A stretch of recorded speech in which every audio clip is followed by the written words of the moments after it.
by Amy Goodman and Dennis Moynihan. All governments lie, said legendary journalist I.F. Stone. He relentlessly reported on the powerful and the corrupt, and for almost 20 years, until his retirement in 1971, independently wrote, I.F. Stone's Weekly, an acerbic and incisive publication that broke news regularly. He revealed how President Lyndon Johnson deceptively exploited the 1964 Tonkin Bay incident to escalate U.S. involvement in Vietnam. He produced some of the most impactful investigative reporting on the tobacco industry and the power it held over Congress. I.F. Stone's assertion that all governments lie has stood the test of time, and seems remarkably apt now, during the era of President Donald Trump, perhaps the most prodigious liar among all U.S. presidents. When the news media accurately reports on Trump's bald-faced lies, he attacks, calling the press the enemy of the people. Members of the White House press corps, who are the principal recipients of Trump's constant pejoratives, increasingly express concern for their safety at Trump's many campaign-style rallies, where he revs up the crowd against them. "I'm so proud of myself, I didn't call them the fake news media," Trump said Monday at Fort Drum, in upstate New York.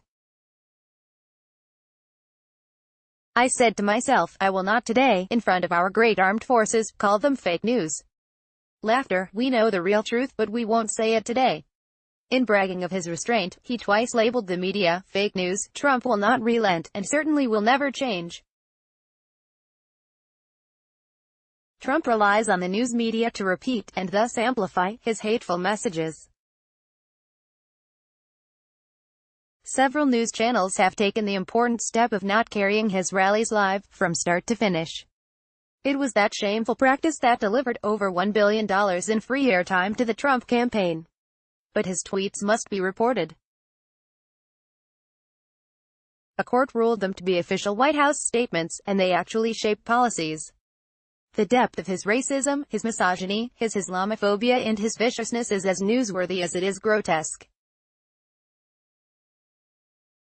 This week he called Omarosa Manigault Newman, his fired, former top African-American woman staffer, that dog. Earlier, he tweeted about an NBA basketball star who has just opened a new school. LeBron James was just interviewed by the dumbest man on television, Don Lemon. He made LeBron look smart, which isn't easy to do. Both men are African-American, as is respected Congressmember Maxine Waters, whom Trump called an extraordinarily low IQ person. He not only insults African Americans, but all of us in the process. The best reply to Trump's hostility to the press is more investigative reporting.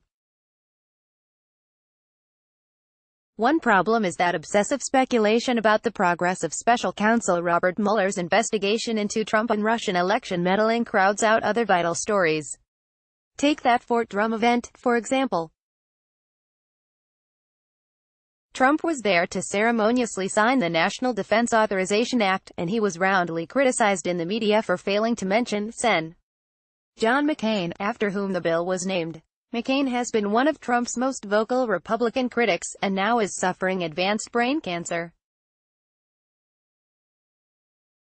Trump's omission was considered offensive and petty, reminiscent of how in 2016 he insulted McCain's military service in Vietnam, saying, "He's not a war hero. He's a war hero because he was captured. I like people that weren't captured." But what about the sheer scale of the bipartisan defense bill that Trump signed? The $717 billion of public funds committed to weaponry and war is the largest defense authorization in history. As Republicans attempt to shrink or eliminate so-called entitlements like Social Security and Medicaid, reporting on this unprecedented military budget should be at forefront of every newscast and above the fold on every newspaper. The U.S.-backed Saudi-led war in Yemen is a story that demands daily reporting, but never receives it. Just this week, a school bus was bombed with U.S. bombs. U.S. refueling of the bombers and U.S. logistics support. 50 people were killed, 40 of them schoolchildren. Over 1 million Yemeni children are on the brink of starvation, many have starved to death already. Over 18 million Yemenis are hungry, and over 1 million have contracted cholera. It is the largest humanitarian crisis on the planet, yet we hear almost nothing about it. Climate change deserves constant coverage.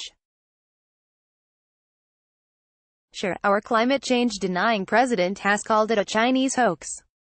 The news media must aggressively report on this global threat, especially the connection between climate change and extreme weather, like the forest fires consuming so much of California. Donald Trump's attacks on the free press, a vital cornerstone of our democracy, are despicable. More reporting, in the tradition of I.F. Stone, is the best remedy.